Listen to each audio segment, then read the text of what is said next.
I am a house mother, co-mother with the lovely Linda Law for the House of Transcendence, which is a transgender, non-binary, gender non-conforming only house, where we do a lot of activist work, we do a lot of community-based organizations. Anything and everything I do is sexual. It's just who I am.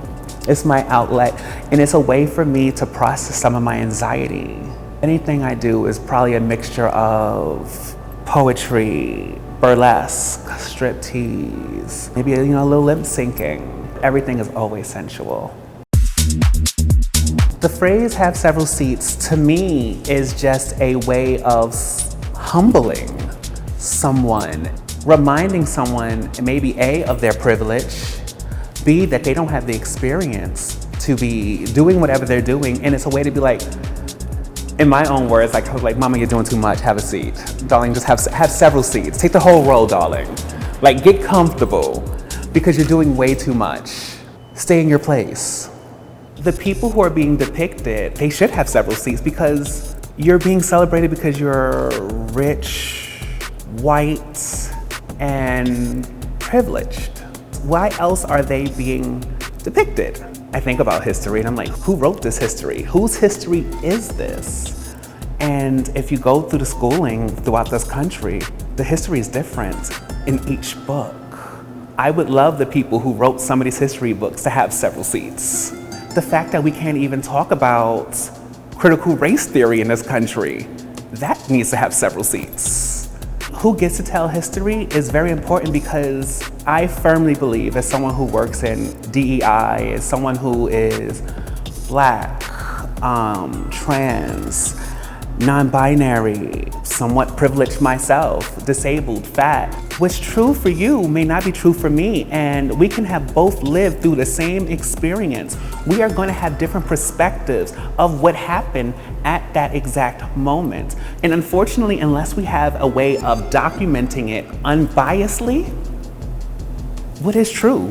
We have these pictures, we have everything that has been collected in museums as quote unquote, this is what happened, but do we know that's what's happened? Or is it because these people were privileged enough to have the education and the resources to write this information down and pass it down?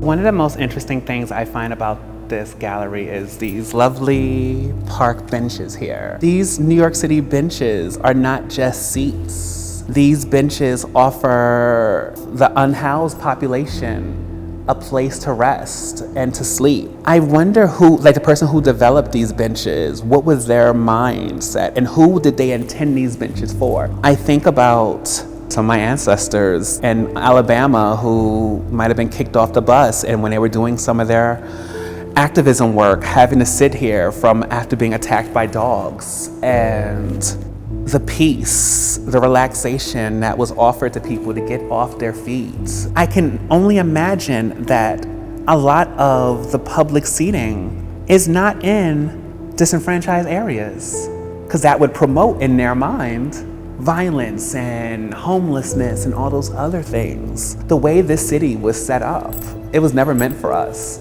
And that's why when people are like, the system's broken, the system's not broken, the system is working quite well. It is working the way it was designed for. The situation is it just wasn't built for us. Just like these seats were not built for us. When I was asked to write a label for the beautiful picture right there, because I won't deny that the outfit is beautiful. I can't say anyone else in that picture is beautiful. I'm looking at this and it just made me think like, who is this white bitch? Like, who is she? So then I Googled her, and of course, just like anything else, she was attached to slavery.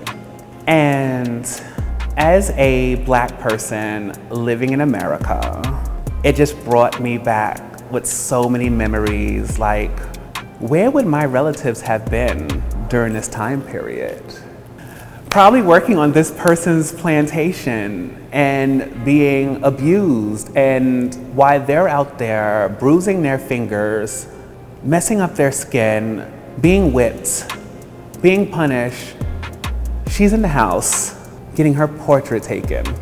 Most white women especially back then, had no power. And I mean, up to this day, in certain cases, don't have much power, and they're living off the powers of their white men and using their wiles to get what they want, which I support. I'm a supporter of women's rights and wrongs. Use what you got to get what you want from men. But she didn't use her powers for the good of everyone. She used it for the betterment of her and her, I guess, lineage, which I'm curious. Now I want to Google what her family is like now. Do they have wealth still? Here we have Miss Anne. Miss Anne was probably a woman of her time. And Anne did not use her lily white pussy powers for the good of mankind. No. Instead, she babied that man-child and ruined the lives of many, many Americans.